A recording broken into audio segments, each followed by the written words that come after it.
Detective Comics Annual 2022, Ram V writing, Raphael Albuquerque, Christopher Mitten, and Hayden Sherman on the art.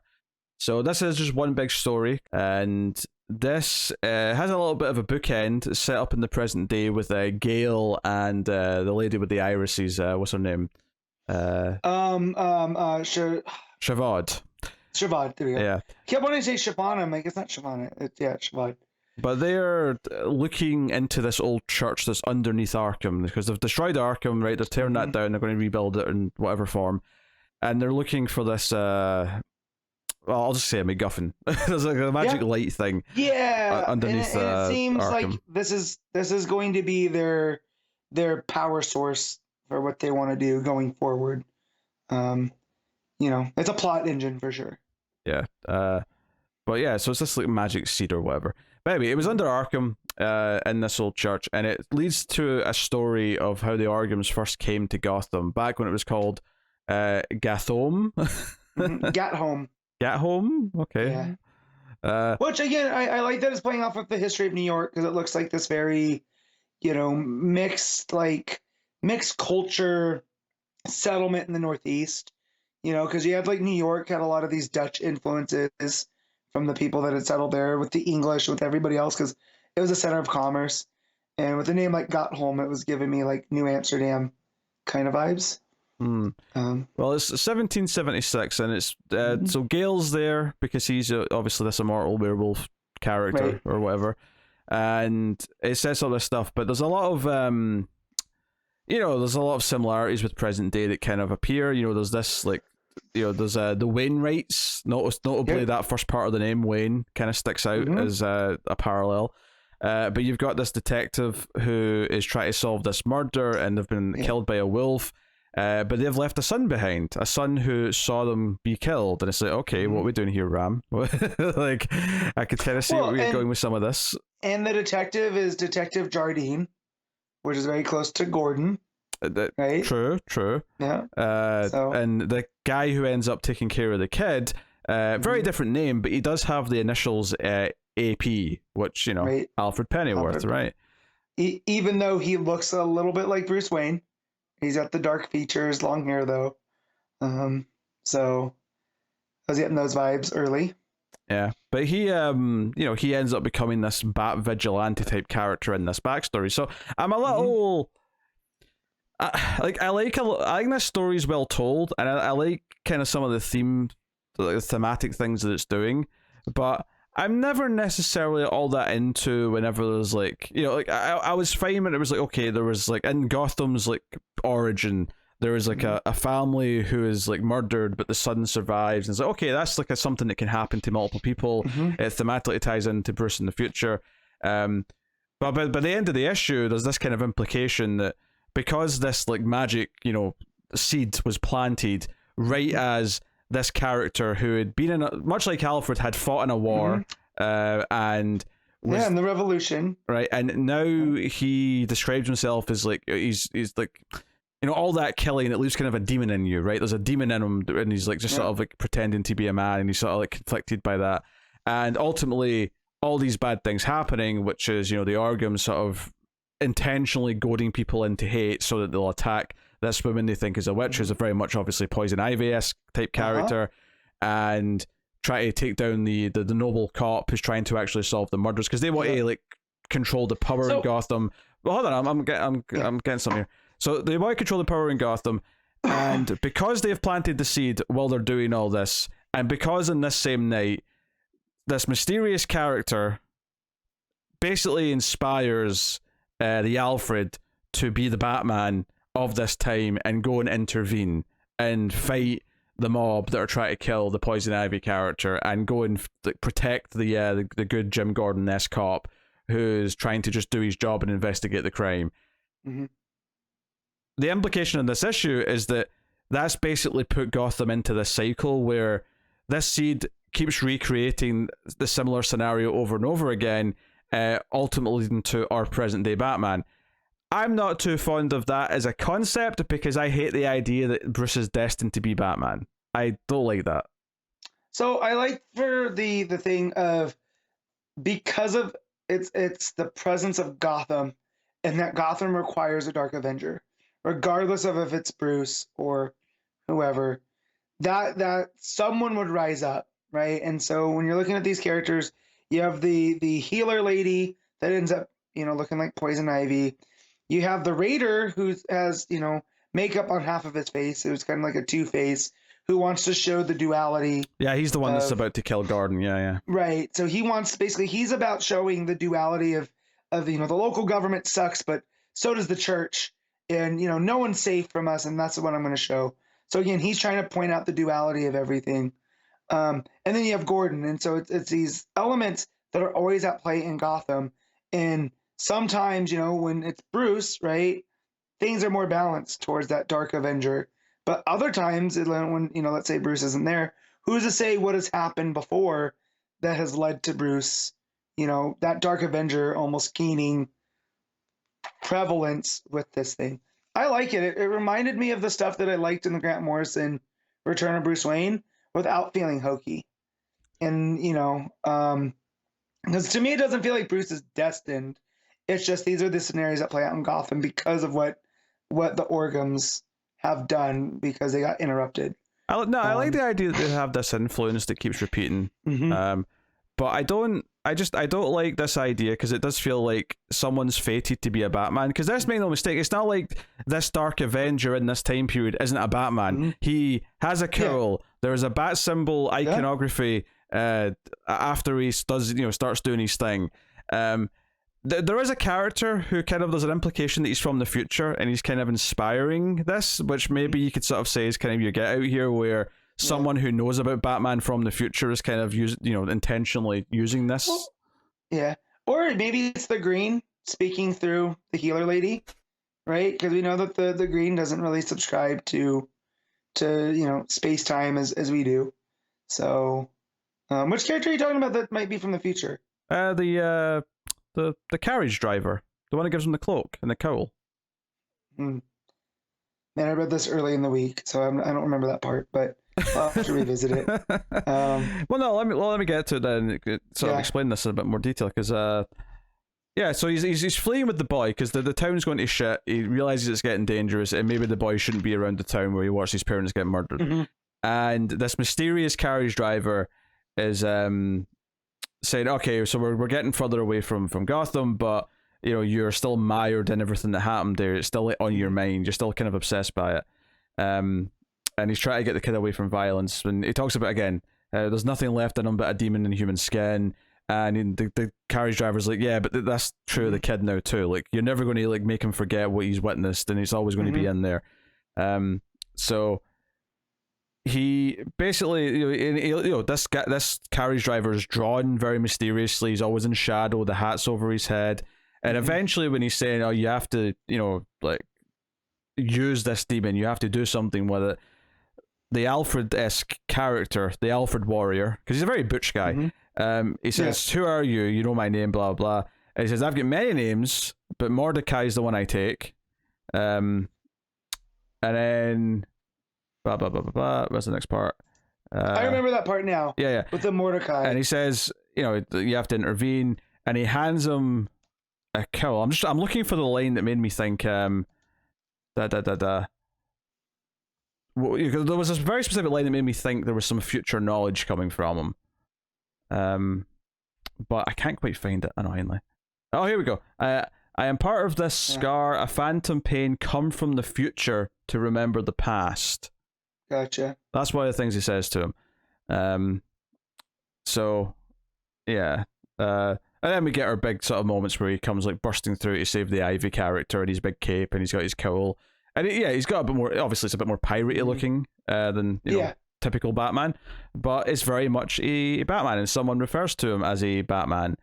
And when we come back to the present day stuff at the end, you've got Gale and that saying, this was the mistake. This infected our seed, or whatever you want to call it. Yeah. And there's always this dark vigilante, so we have to fix this mistake. So again, it's this idea that they're going to try and take Batman out the game, out the equation, which it's fine. I appreciate kind of the idea of going back and doing the very the settlement of Gotham at the dawn of the country and all that stuff. And I appreciate thematically what this is doing. I just don't necessarily like the two key elements that I brought up, which is the idea that this makes it feel like Bruce becoming Batman is not a random chance in one person's determination. It's playing into like the tapestry of fate. I don't like that. And again, anything that's like all this bat iconography before, it's like, no, Batman's Batman because he was scared of a bat as a kid and he chose to use that as a symbol. This idea that the bat was always an important symbol long before Bruce came along just devalues it for me. I don't know. I don't like that. No, yeah, but again, it was reminding me of the Grant Morrison Return of Bruce, where there's been these bat elements all the way through Gotham, through time. And then when you think about what Ram V's doing too, with that's in Tech, right? Where he keeps seeing what's his name? Barbados. Yeah. And that comes up that name comes up in this as well. Yeah. So yeah. I'm looking up Mordecai Wayne and I get stuff for the Return of Bruce Wayne as well. So it can't be an accident. Oh, so I'm sure not, yeah. Maybe it is Bruce going through time on his journey back after Final Crisis. And that's who he's talking to. I don't know. I can't see Bruce just, standing by, though, while all this happens. Yeah, and for the record, I don't like Return of Bruce Wayne. I think it's the worst part of Grant Morrison's Batman run. I don't like it at all. I like the timey-wimey of it all, but it did not handle things very well. The first couple issues I really, really enjoy, and then as it gets closer to him coming back, it really loses me. So, but yeah, I'm trying to find... If Mordecai was supposed to be Bruce, I can't find anything. But anyways, I like this issue a lot for a lot of that stuff where it was playing with some symbology of Gotham City, right? When you have the Raiders and you have the church, who's at that time in 1776, this almost corrupt. It's kind of like the corrupt police force at play. So then you have Two-Face, who's not Two-Face, but the Raider guy, who's trying to, show everybody the duality and why that's harming. So he's going to go and attack. And that's what the Orgums use, as a wedge to drive these people, right? Is that the healing lady is also healing one of the Raiders because she's just trying to do what's right regardless. And that's what she's in the church group led by the pastor, whoever it is, is going to attack at the same time as the Raiders are. And it's this confluence of events that if not for the new Bat character, the Orgums would have succeeded all those years ago in 1776. So I like the continuity of this Dark Avenger in Gotham regardless. Maybe putting him in a Bat costume is a little bit much. Maybe just have him dressed like Zorro, I think would have been a little bit of a better type vibe. Yeah, I would have stayed... That's just me. I would have stayed away from any sort of bat-looking imagery. I think having the ears that look bat-esque and then having like the bat symbol in the sky as he's like coming over the town as it's burning. Like I don't know. I actively just immediately kind of lose interest because to me it cheapens the core idea of Batman to like be like. So it's the same with the other characters for the record as well. Like I don't want it like Clark to be destined to be Superman. Like he's Superman because of these events that lead to it, right? And so on and so on. This idea that someone's always going to become this, it was always predestined, is just one of the least interesting things you could do to any story to me, unless it was always part of the story to begin with, is that it was like a destiny thing in the first place. Right. Well, let's see how it plays out. Usually Ram V has a way about things. I mean, I've been enjoying the run, and I'm sure I'm going to enjoy all the things that actually like take place in the story. All the fight between Batman and the Orgums, I'm sure I'm going to be into most of it because it's been pretty great throughout so far, and the way it's building to it and teasing like this conflict has been exceptional. And I still think this does build the conflict, which is nice. I fundamentally just don't like doing this with the character of Batman. I don't necessarily have the same problem, so yeah, but it was still I liked what I read for the most part. So, well, it wasn't poorly written by any means. Yeah, it's just some key choices that I just don't like. Yeah, I'm waiting to see what the payoff is with Barbados, to see if that's also one of the things that plays in with the Orgums. You know, because if it's Bruce having to embrace this kind of darkness in order to overcome them, you know, and whatever that means. I don't think it's lethal exactly, but it's Bruce having to maybe get in touch with his darker side, you know, the more vengeful side, and end the cycle. I don't know. Yeah. What did you make of the art? I think it's fine. It's not like for the different artists, it's not as jarring. It you know the Albuquerque stuff. He did the main thing, right? The main um like back in time story. I Or did he do don't. the wraparounds? I don't necessarily think he did do the back into because Okay. there's definitely a lot of it that does not look Albuquerque to me. Yeah, there's I was gonna say it's a different art style if it is Albuquerque. Yeah, no, I don't think it is Albuquerque. Okay. Not for the main flashback stuff. I think if anything, Albuquerque might just be doing the wraparound. Wraparound. Yeah.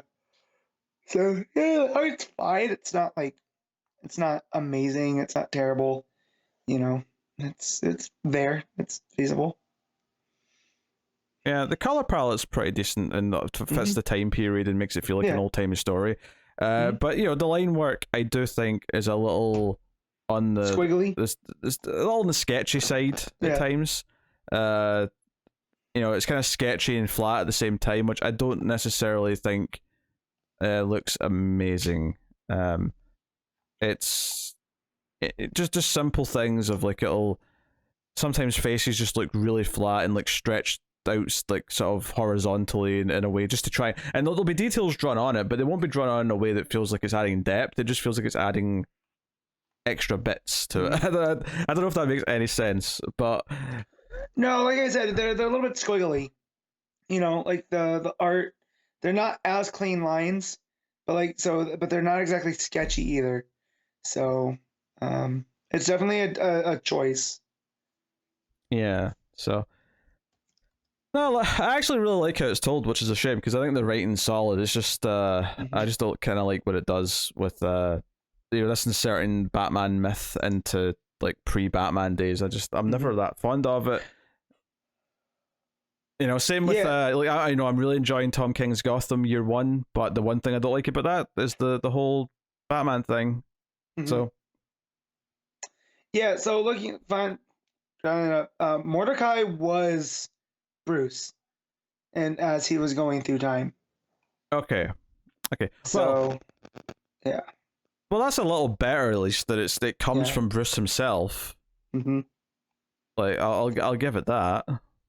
But again, Mordecai, we're talking about different time periods because when he shows up, it's Pilgrim days, right? He's back in the 1600s, not the 17. So hopefully we get some clarification through this. And we know with the stuff with the organs, it is kind of there's some magic-y stuff involved. I mean, Bruce is gonna fight a werewolf at one point. So yeah, I don't know if we will get clarification. I don't necessarily think it'll come back to any of this, really. No. Well, it's an annual. I think it's here for flavor and it's here to like add a bit to the backstory, but I don't think it's necessarily going to be like super important outside of just the tease of things to come. Yeah. Yeah. The idea that Bruce is the one that hands him something that looks like a bat outfit. And maybe if I just read Return of Bruce Wayne recently, I might have like caught this. But to be fair, at least I caught that it was someone from the future because I got that vibe. True. But you know, I've not read Return of Bruce Wayne since like 2009 or whatever, and I didn't like it very much, and I've not really wanted to return to it. Clearly, Ram V probably likes it. That's why he's done this. He's tied into it because he does like that story. True. But I was never that hot on it. And I love Morrison's Dick and Damien stuff. I like the actual build up to R.I.P. But Return of Bruce Wayne just never did it for me. I don't know. It's definitely in the other edge of Morrison, the trippier side. Yeah. As it goes. So. Oh well, it is what it is. And for the record, this doesn't diminish my enthusiasm for the run by any means. It's just it's one of those things where this was just never going to be to my taste, and fundamentally, it was never going to get over that. I don't think overall. So, as Matt is just a cacophony of sounds this week, what what are you rating Detective Comics? I'm gonna give this a 7.5. Yeah, I think I'm going to go with a 6. I appreciate the craft in it, and particularly, I do like the idea of like the build to the Orgum's really like, you know, it's like, oh, we're going to remove the bat because this idea of the vigilante's always been a problem. That is fine, but I just, you know, I don't like Return to Bruce Wayne. I don't really like bat related stuff showing up. And I think that was the other thing. I think like it was one thing when it was like, okay, so these two parents, you know, died, their kids left, they witnessed it. There's an Alfred-like character. There's these parallel characters to the future. I think by the time you have someone putting on a vigilante outfit and being this generation's Batman, it's just a bit too much for me and a bit too on the nose. So, but that's it would have worked better for me if he wasn't dressed like Batman. If it was more Zorro with him wearing like the you know, when they put the mask on, but it's like a bandana over the head, that kind of vibe. I would have even just like not had a costume. I think the idea of someone choosing to intervene being this kind of catalyst for there's always going to be someone who stands against like the corruption, and that just being that simple. I think that would have been more powerful to me than having another costumed character, because to me it's like, nah, save the superheroes as the modern, like, you know, invention kind of thing. Yeah, but, the bat ears on the suit were a little much for me. Yeah, I would say bat ears is kind of like a pirate hat that just kind of peaks at the right bits. But it gives the silhouette of Batman. It does, yeah. It makes look him at the look cover. Batman. Look at the cover. You know. Yeah. Tell me that's not Batman on the cover of this annual.